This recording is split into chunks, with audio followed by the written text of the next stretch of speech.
Hello guys, and welcome back to my channel, Pennies and Salt. I'm Megan and I am a homeschooling mom of 6 kiddos. This is our 6th year of homeschooling. My oldest is in 5th grade now. It's kind of crazy. I can't believe how fast it goes. Today, I'm going to be sharing with you guys what some of our read aloud choices are for this school year. Now, the reason I say some is because these are the ones that we are going to be doing so far. Some of them I have chosen and I have actually already shared in my video that I did about what history curriculum we're using. And so some of our read alouds actually I have put with our history, kind of to be part of our history. And so those I've already shared, but I am going to share them again in this video. If you are interested to see how I'm going to intertwine them with our history and what history we're using, I will link that video down in the description below. Alright, so I do want to chime in before I get started and let you guys know to hang tight to the end of this video because I am going to be doing just a little giveaway here on this video, and so you might want to hang tight till the end so that you know what the giveaway is. So I'm going to get busy with sharing our read alouds for this year.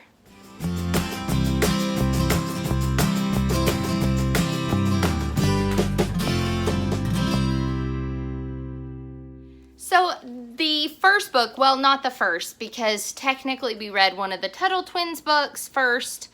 Our school year actually started July 15th. We are year-round homeschoolers, if you are new to my channel, and so that's why we started so early. But we did read one of the Tuttle Twins books. It's the Golden Rule one, I think is what it's called.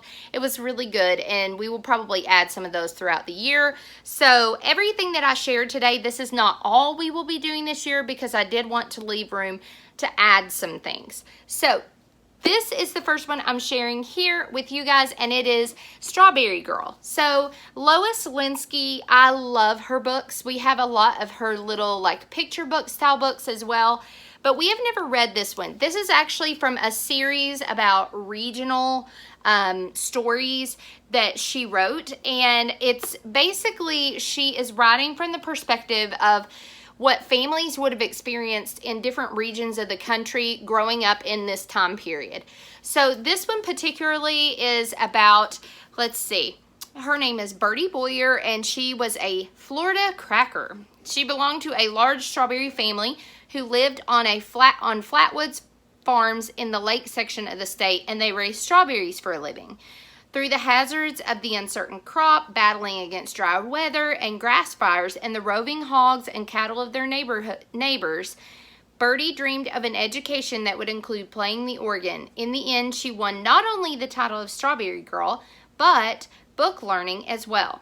So this, I'm really excited about this. I just love things that give really good perspective into people's struggles or people's lives, especially at certain points in history. So I'm excited about doing this one.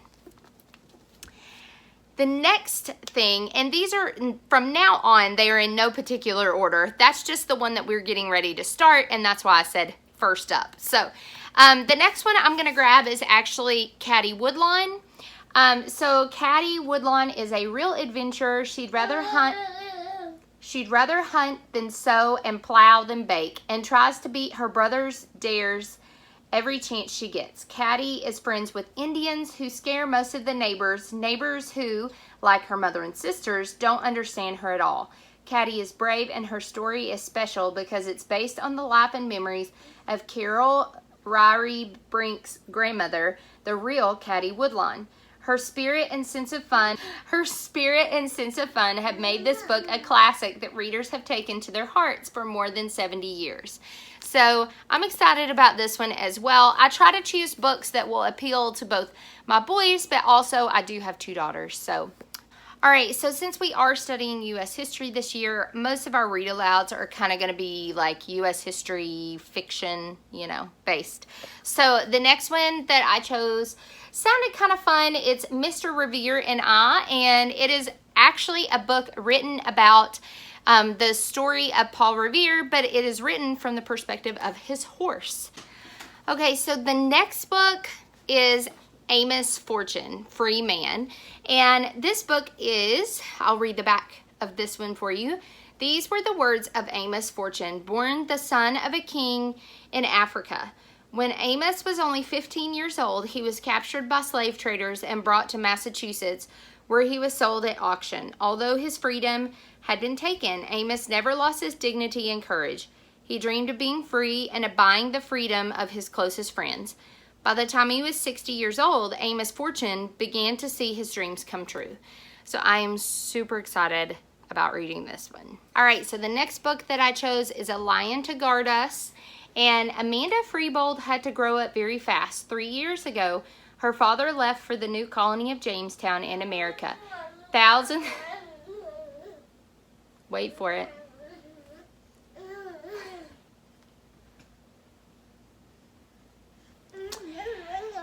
Anyway, so basically it's about her journey with her little brother and sister to the colony of Jamestown and all the trials that they went through and everything else. I won't spoil the rest, but this is the next one I chose.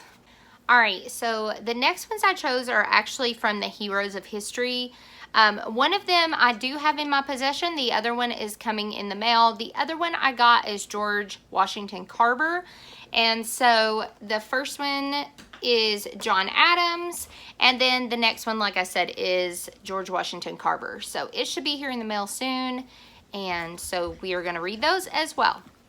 So the next book that I'm going to share was actually recommended on my history curriculum video by a viewer in the comments. And so she suggested this book, Blood on the River, Jamestown, 1607. Well, the name already sounds really, really good. So Samuel Collier came from nothing, a street urchin, an orphan, and even a thief. He seems headed for a life in the alleys of London. So when he becomes the page of Captain John Smith and boards the Susan Constant bound for the New World, he can't believe his good fortune. He's heard that gold washes ashore with every tide, but beginning with the stormy journey and his first contact with the native people, Samuel realizes that the New World is nothing like he imagined. The lush Virginia shore where they settle is both beautiful and forbidding, and it's hard to know who's friend or foe. The settlers' troubles are just beginning. The summer of 1607 brings mysterious illness and winter brings starvation. It's soon clear to Samuel that the ways of the English don't always work in this unfamiliar land. The settlers need to find new ways.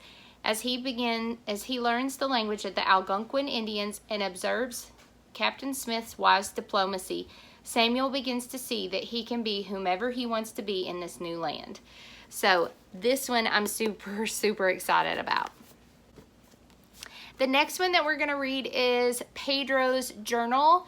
And Pedro is aboard the ship with Columbus to the New World. And it's written as if it is his journal and he is journeying to the New World. So that one I think will be a good one. It's not very long either.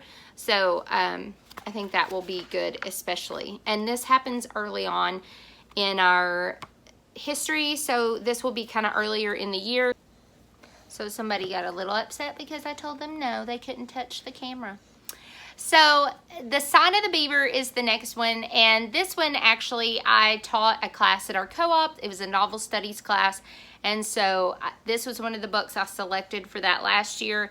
It was the first time I'd read it since I was probably my oldest son's age, 5th grade.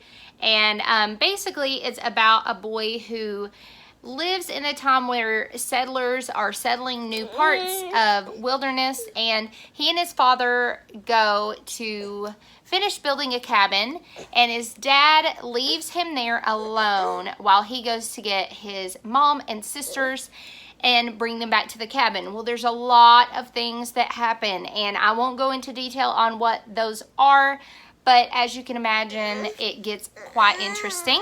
And so there's a lot of like adventure and things like that. And so that's why I chose it. I thought my boys would really enjoy it. All right, so the next two I am just going to mention on here. They are actually for my oldest, language arts, because I did switch him to the Good and the Beautiful, and I will have a video about why that switch came in and everything. But so I had to order the two books. It was The Big Wave and 20 and 10. So I actually don't know much about those, but I can read to you about those. But those are for his language arts curriculum, so I did have to order those. I do know that 20 and 10 takes place during Nazi Germany, so I do know that. All right, so the next one, I am going to pop up a picture of it because it is in the mail, but it is called The Adventures of a South Pole Pig. And the description on this one, it says, Flora the pig was born for adventure. If it's unexplored and needs to get dug up, call me. I'm your pig, she says. The day Flora spots a team of sled dogs in the day, she sets her heart on becoming a sled pig. Before she knows it, she's on board a ship to Antarctica for the most exhilarating and dangerous adventure of her life. This poignant novel of a purposeful pig is sure to become a favorite with many young readers who have ever dreamed of exploring the great beyond. So that one just sounded super fun, and so I grabbed that one, and so we will be reading it. The other one is called, I think you say, Casto, and it is also in the mail, and so just a little bit about that one. So a little bit about that one is that 300 years ago, the Blackfeet tribe wandered the northern plains in search of the buffalo they needed for meat and hides. The braves hunted on foot, which made stalking and killing the large animals very dangerous, and the women and children followed, using backpacks and dogs to carry their belongings. So it just sounded super interesting, and so I went ahead and ordered that one as well. And so that's the other one that I am waiting on to come in the mail. So the next one is the Lewis and Clark Expedition. And of course, you know what the Lewis and Clark Expedition is. And so it's just a chapter book about that. Then this one I'm super excited about. And actually, I think I'm going to order the one about King George as well. It just looks really fun. But Which Way to the Wild West? Everything your school books didn't tell you about America's westward expansion. So some of it has like some really like crazy facts in here, and just looks really fun. So I'm just really excited about that one. I think we'll enjoy it a lot. And like I said, I think I'm going to order the King George one as well. So next we have Tolliver's Secret. And this one, it says, Ellen Tolliver is shocked to learn that her grandfather is a Patriot spy. Then he's injured on the day of an important mission, and she's the only one who can take his place. It's the last thing shy, timid Ellen wants to do, but her grandfather and her country are depending on her. It seems simple. Take a boat across New York Harbor and deliver a loaf of bread with a secret message for General Washington baked inside.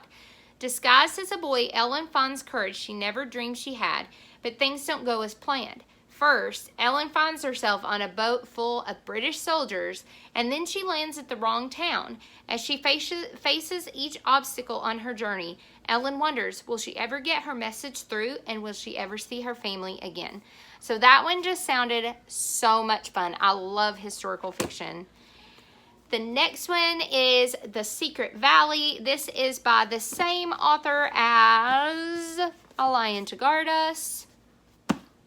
The Davis family is unhappy with life in Missouri, so they decided to strike out for a new life in the rich gold fields of California.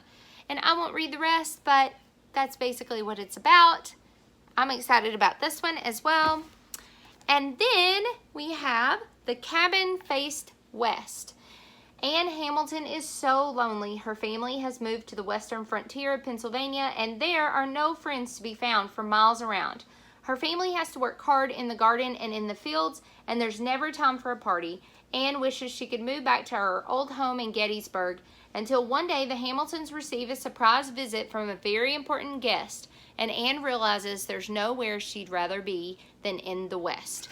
So that one as well. That is our read-alouds that I have chosen so far.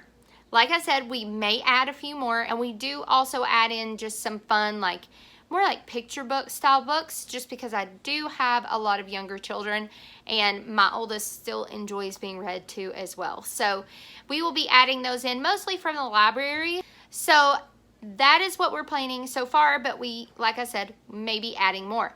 So one of my goals for this year is I want to try to be really intentional about sharing what is in our morning basket at least each month, maybe every 2 weeks, because that's probably about when it'll be changing.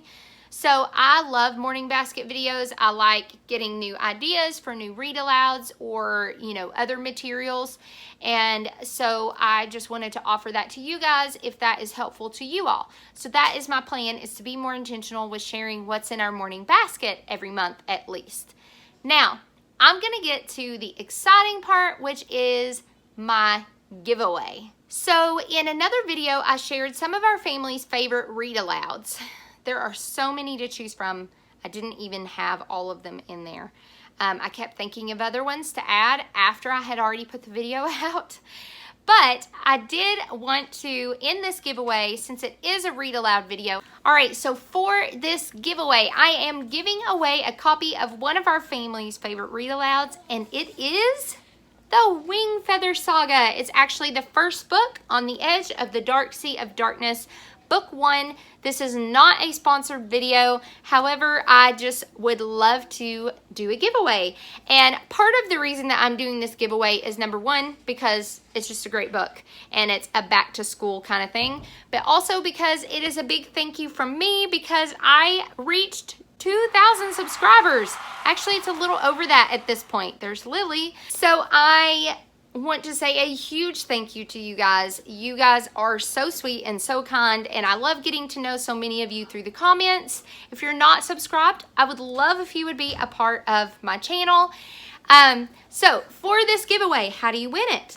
Comment down below with what is your favorite read aloud, or are there any read alouds I shared today that you thought sounded interesting, or that you might want to add to your read alouds? I cannot talk today. Okay. So in order to enter, you do not have to be subscribed. However, you do need to leave a comment down below. I can't wait to read your responses, and I can't wait to see who wins a copy of one of our family's favorite read alouds.